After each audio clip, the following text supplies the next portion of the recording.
Welcome to the Guntersville Grassroots Podcast. We're here. It's, I guess, the third week of May.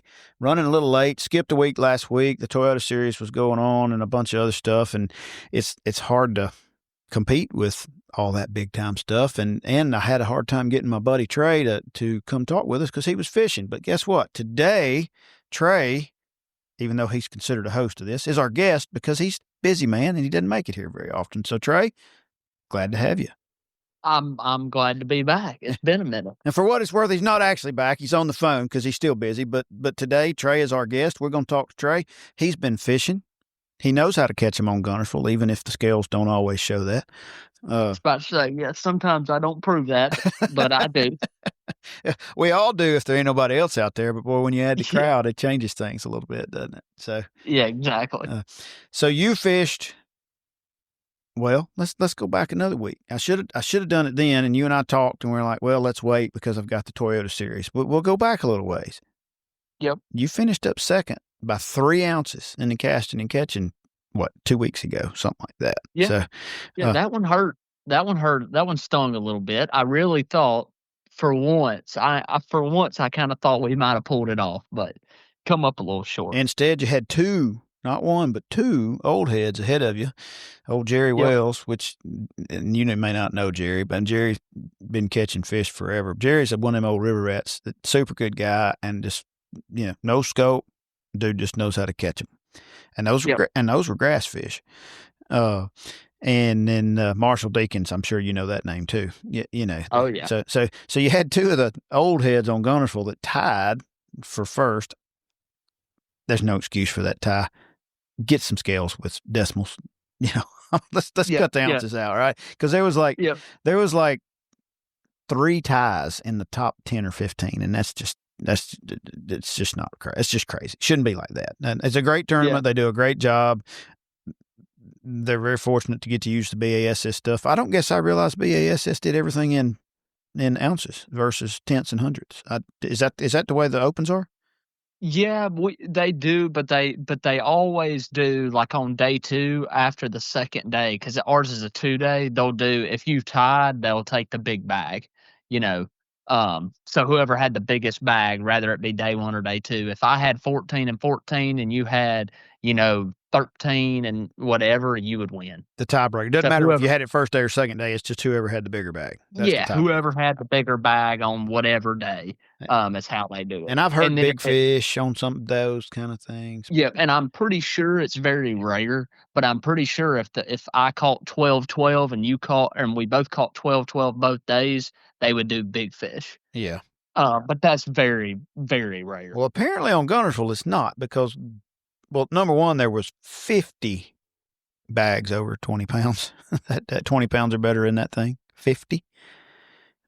I had 18 something. Had to come in an hour and a half early because I'm apparently screwed up and unplugged my batteries before my electronics battery was charged, and it went kaput. It was like at 1 o'clock. I was doing 3:30, and it just completely died. And I thought, well, maybe the battery went bad, whatever. Well, I've determined since then that my charger, there's 5 batteries in the boat, but apparently that charger flashes green like it's charged on the lithium battery, even though it's still charging, because I pulled up the app and it's an Impulse. I've had great luck with it. I love it. But apparently I unplugged it because there was a storm coming in on Wednesday. I had gone fishing that Wednesday before and came home about lunch or a little after and plugged the boat up, came back in later that evening and everything was flashing green. I didn't even pull the app up. I just unplugged it. And I probably didn't plug the boat up till 2, and I probably unplugged it at 5:30. So it didn't charge very long. And apparently my lithium must not have fully charged because I've been out since then, and it worked fine. So I'm saying that's on me. But anyway, back to the original. 18.4, I think, is where we were with 72nd place out of 200 boats with 18 pounds. And, I'm like, well, I mean, I didn't expect anything. I just waited, I had one little bitty fish. I needed one more bite to make that 20-pound mark that everybody else made. And if I'd have got to fish an hour and a half, I probably could have done it. But between that and the 50-mile-an-hour straight line winds they were talking about coming, my buddy looks at me and he says, man, I think it's a good time to pull this boat out of the water. And I'm like, I'm old. I don't disagree with you. So that's right. And I was worried about you because I know you went south. And Yeah, I went south and I kinda got a little worried about it too myself, so which I had found a couple places to fish back up the river, and, I thought they were, sneaky, but, it's 2025 and nothing's sneaky anymore. So we got all the way up the river and there were boats on everything. I had like 3 places that I thought were sneaky and, they were not. So I was like, "Oh, crap," which we were safe, because I was worried about running back when they talked about that storm coming through. But I had one place that I had fished, I don't even know how many years ago, and I idled it and they were loaded up on it. And I told my buddy Logan, I said, I got time for like 2 good casts, maybe 3 quick casts. And I got on my second cast, I was like, dude, we got like 2 minutes and we got to go. And I caught a 4.5 or 4 3/4 and caught a 3.5 or something. And because we had one more 3.5, and that was what got us to 26. but you caught all of them off deep type stuff.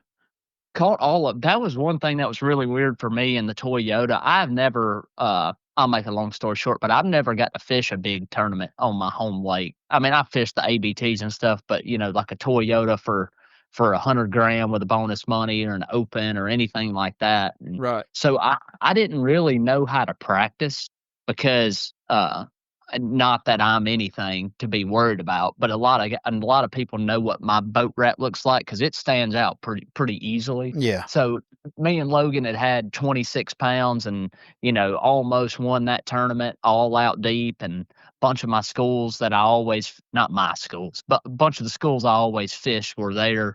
And I was like, man, this week for the Toyota, I don't know how to practice for my home lake. I don't want to get seen on anything, that I plan on fishing. So I just said, you know what? I'm not going to practice out deep at all.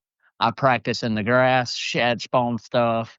And I mean, I did practice out deep a little bit, like looking for new stuff up the river, but nothing that I ever planned on fishing. Well, what burnt me is every single school that I weighed in a bass out of in that tournament, were gone.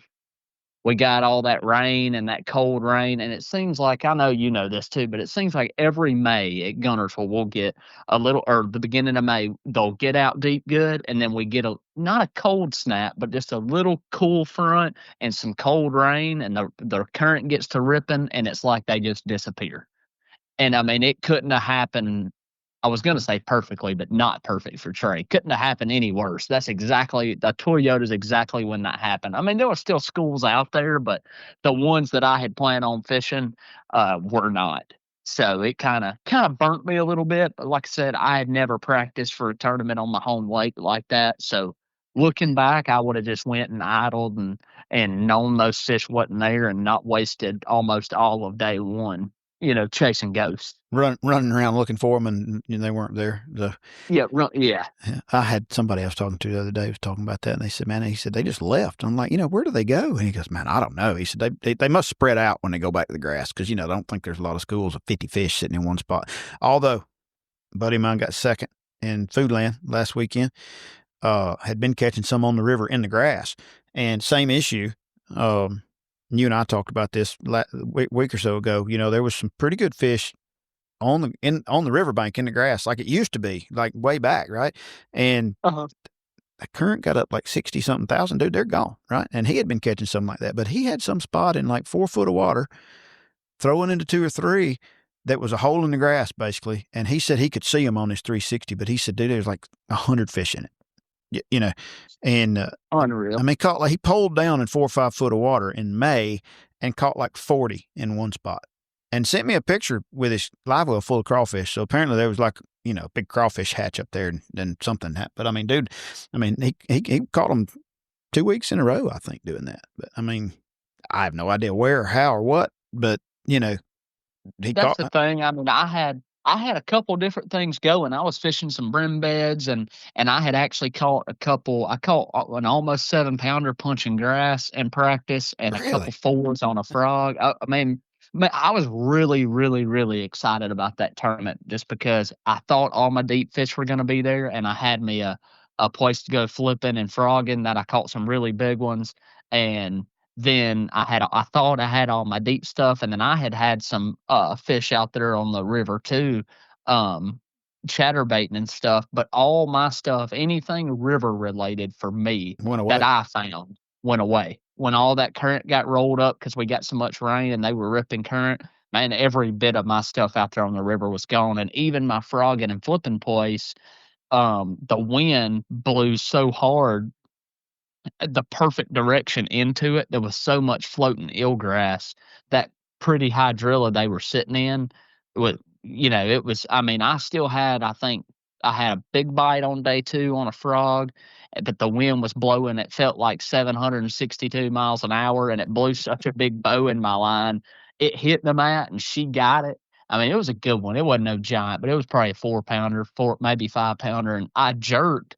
Well, I mean, I almost just whiffed her. There was so much slack blown in my line from the wind, and it was just not my week. I'll put it that way. Right. Well, I mean, you let's see. The first day you had 16 or 17 pounds. Said you lost a bite or two that are at the boat kind of deal that you shouldn't have, and then second day you had what 21 something like that. Yeah, I had I think almost 22 on day 2, and I should have been around that on day 1. Just you know how it is fishing that caliber of a tournament. You just can't. You have to fish clean, and I just didn't. I mean, no excuses. It I just happens. didn't fish clean. Yeah, it happens. I mean, and it was like one of those deals where, I mean, I know this sounds crazy, but I always don't want to catch or don't want to get a bite on my first cast. And my first cast of the tournament, was a dadgum big one on a 3/4 ounce spinnerbait. She got it at the very end of my cast, and it was just, and I was like, that's not good for me this week. I just feel like that might not be a good sign, Supposed to and it make that was first not. cast about 10 feet long. That way you can get it out of the way. It's just Exactly. superstition is stupid, but I feel you. No. Exactly, but on day 2, I went, and, I mean, I had nothing to lose. I mean, I knew I needed a big bag to make the final day, and I kinda went and just just fished comfortable like it was my home lake, just because there was no pressure. And, man, I bet I caught 50 50 to 60 fish on day 2. I mean, I caught a lot of fish on day 2, but I still day 1, I had almost 17 with a, like, 2 pounder, and then on day 2, I weighed in a 3 even. So I mean, both days I had a whole lot of room to grow, but I uh, just needed one bite a day, and I would have been up there, I wouldn't have had no chance to win, but You'd have made the cut. I would Yeah, I mean, you were I'd just have made the barely out of cut and that. been fishing Saturday. And I think the bite that I was on, I think if I would have got to go on day 3, I could have caught me another 20 to 22. I wasn't on no 28. I'd had to get real lucky. I don't Them boys was out of my league on that, but Well, I thought I could catch me 20 to 22 again and even move up Hayden the board. Obar said, and I mean, of course, dude's got it figured out, right? Yeah, Mhm. but he said that he didn't know he was on 28 pounds. It just happened that day, right? Some of the places that he had not had fish, they had shown back up. Just and it's just all about that rotation, making that right Well, and decision. that's what, Hayden's kinda what he said is exactly what I told my buddy Logan. I said, "Look," I said, and we both said the same thing. We knew it was gonna be tough day 1 and day 2, but if we could make it to day 3, I think a lot of our fish will be back and set up because the current's gonna slow down. It'll give them time to get, like, the water's warming back up. It was pretty during the tournament. I was like, "If I could just get to day 3, I think I might have a shot." But that's just how Guntersville is. You never unless it's in the spring or the fall. Apparently now with live scope, you never know that you're on 28 pounds. It just kind of happens. And that tournament, uh, that benefit tournament, we had 26. We were not on 26 pounds. We Right. were on 23 to 24 pounds. I thought we could catch that, but getting over that is them. Some of them guys make it look easy. It's not. Got I to mean, catch it's that tough. 7 pounder most of the time, but Yep. Yep. which there's been a lot of those, a lot of those caught. So on a different note, I don't know if you know this or not. Um, the Foodland has always, or always for several years, done some stocking, right? And in the past, they were handing out little bags of fish to the anglers and stuff like that with the money that Foodland and some of the other and Paul and Jana and some others have been doing, to try to help restock the lake. TVA says it doesn't Mhm. help, or some of the biologists do, but other biologists say it does. So, but some conversations that we'd had is like they're giving people goldfish bag full of fish and letting them dump. And those people are fishing a tournament. First place they go, they're just dumping them, right? They don't care, So this year, instead of just handing them out to people, they actually brought the tanks from the trucks and put them in some boat in a boat with like live bait type tanks in it. And Lonnie Cochran actually carried them. And this batch of them, half of them anyway, went to Jackson County. Some of the other ones they did downriver, I'm not sure where, but Lonnie actually carried these folks with these fish were provided by Chris Lane's bunch with Foodland, the My Lake Guntersville group that's helping in conjunction with TVA doing grass control and working with them on some of that and trying to find that happy balance. And then Paul and Jana at Waterfront GTO group, put in money too. So they carried 6,000 fish, F1 fingerlings that are supposed to be those that grow like to 1.5 pounds in the first year. The biologist told them they'll be spawning next year, but he carried them, I think, and Lonnie was going where the best grass was because their best chances of survival is not dumping them out in the river. It's dumping them where there's grass, right? Because you're throwing bait in the water. So, that the day before that tournament, they actually went somewhere up BB Comer North and maybe even Mud Creek too. And, Lonnie had areas he had scoped out with the better grass and they actually put out like 6,000 of those things. So it'll be interesting to see what kind of difference that makes, if it does, in a few years, because the genetics of those fish, they're talking, crazy weights once they kind of get mature, as far as how fast they grow. That's the thing that always just gets me about Guntersville versus somewhere, like in Texas. And I know we've talked this to death. We've almost got ourselves banned or whatever the kids call it nowadays, canceled or whatever.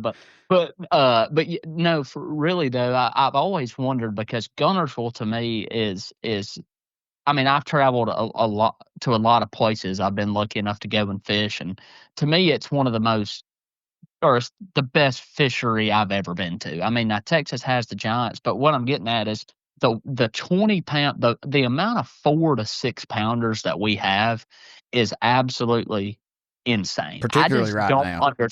Yeah, I just don't understand why we don't see more of the 30 to 38-pound bags. I mean, I know that's a crazy lifetime, but what I'm saying, like, it doesn't seem like we have many over 7, like from 7 to 10. We got so right many now we don't.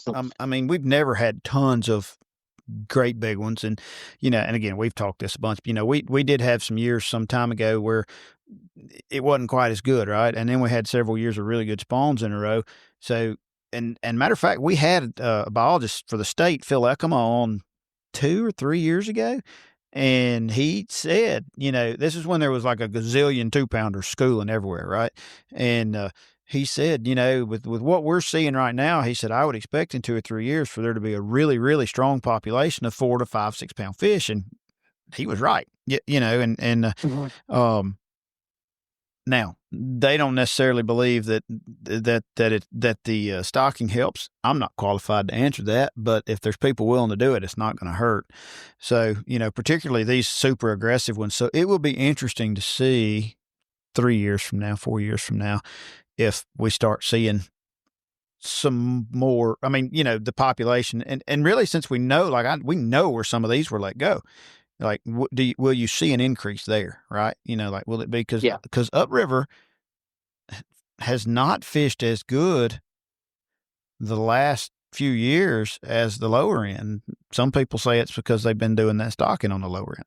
I can't answer that, because there's other factors that have come out there with scope and, it's bigger, deeper water. There's more water, right? I mean, it's just a bigger area. And so, there's a lot of factors involved in that, but, it'll be interesting to see how it helps, how it plays out. So, but, back to our deal there, you ended up the Toyota, you didn't make the third day, hadn't been since then, right? Nope, I hadn't. I'm so burnt out on being so close, but yet so far away. I told my mom this morning, I said, I got 2 hobbies. It's fishing and golf, and I suck at both of them. I've come to realize that. Hey. And I've just, what? I just said, I'm going to take a break. I missed my last, 3 opens checks by less than 5 ounces. I think I finished 45th in the Toyota at Guntersville and missed it by like 6 ounces a check, and then I missed the championship by 1 place. Hmm. So I was like, you know what? I'm just gonna go play golf. And then I realized I ain't no good at it neither. So I might go back fishing when I get back home. Well, I did not go last Saturday. It was windy, like windy. And I was around the lake a little bit, but I wasn't on the lake, and the river got kind of blown up. And then it had come another rain, and of course, Lord, we had these tornado things up here last night. And I had a buddy of mine go out today and said it was a wreck, and I mean, it already wasn't pretty. When I went Sunday, those river fish that we were talking about, they still really weren't there, and now we had Toyota Series, we had a BFL, which your buddy Logan got had 24 pounds and got top Yep. 5 or something in. Yep. And then on Sunday they had a Heartland, had 25 or 30 boats in it, and the daggum dude Sean Hornbuckle and his partner, they had 31 pounds. Jeez, Had an 8.5 Louise. pounder, but he said he was catching some mini 5 pounder. He must have just run into the group of. But how is there still a group of fish out there that are willing to bite after all that? That's what continues to blow my mind about Guntersville is how good it stays, weight wise, with the amount of pressure that it gets. Like I said, I know it ain't got the weights Texas and some of them places down there have, but man, the amount of pressure. I mean, you can't drive by Guntersville right now and go to buy a ramp and it not be full. No, there's no doubt. And I went and looked at a place, one you and I talked about, where you caught that where you caught that last fish in the Castin Catchin tournament. Yeah, And I was up in that zip code Sunday afternoon. You want to know what's living there right now? Drum. really. Yeah, big ones. That sounds about right. Yeah, I looked down there and I'm like, well, there they are. They're sitting right there. And throw out there and chased a crankbait a little. Wouldn't eat it, and threw a dang minnow out there. First cast, boom, about 8 pounds. And I'm like, oh, okay. So I'm done with you for a minute. So, but yeah, there was drum. It's but they don't. I think they're moving a lot right now, and Yeah, I think they're all over the place. I mean, you got to think there's a shad spawn going on. There's brim, brim are getting on bed still. I mean, I think fish are just so spread out right now. Give it another week, give or take, and majority of them will be back out deep. Yeah, or on the edges, or on the riverbank grass, or whatever, out in their summer haunts. But man, it's supposed to be 49 degrees Friday morning. And I thought we were past all the winters. We've had dogwood and blackberry. I don't know what to call this one. That's beyond my my southern intellect. At that point, I'm lost. It's Memorial Day weekend. It's going to get cold for a minute, and then it's going to start raining again. But soon, it's probably going to quit and get hot. So where are you headed next?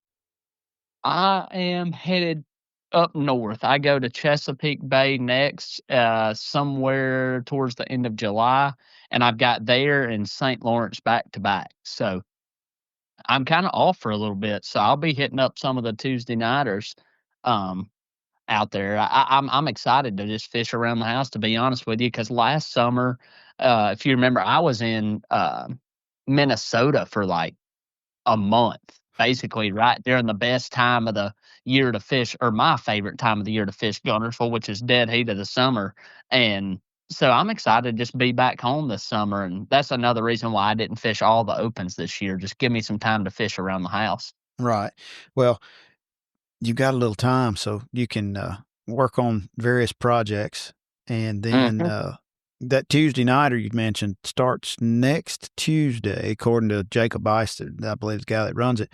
And I think the way he's doing it this year, it's like $40 an angler up to 2 people, and then $20 big fish. So if you want to show up and fish by yourself, you can. And versus, if it's $100 entry, it's hard for, I mean, a man with your means may show up and fish it by himself for $100, but I mean, you got second in Castin Catchin. Come on, you want like $1,000. Yeah, I'm rich now. And then gave it all to the Toyota Series. So, Yeah. But, he changed it up a little bit. Man, that's a tough one to win though, because there's a gazillion hammers on Guntersville that are the higher end pros like you that I mean, heck, it's hard to compete against them. It just is.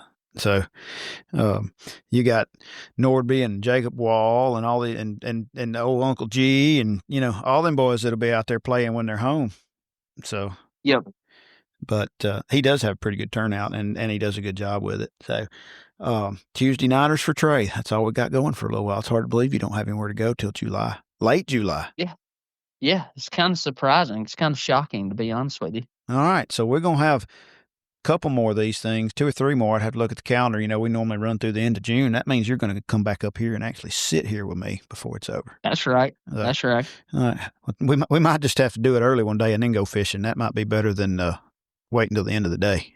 So may say, Trey, won't you come up here about lunch? Let's podcast, and then we'll go fishing. That'd be a lot more fun. Right. So that's exactly right. Well, man, thanks for joining us for a few minutes, even though your name's on the on the title. I appreciate you taking a few minutes and catching up with you.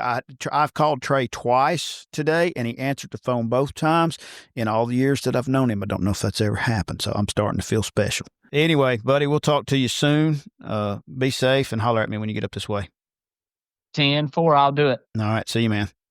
Well, there you have it. A little update from Trey. Summer's rapidly approaching right now. The fish are spread out a little bit everywhere, and the lake's blown up from the tornadoes. I hope everybody listening that stayed with us this far made it safely through that mess. I know there was a fair amount of damage in places. And until next time, enjoy the floating grass.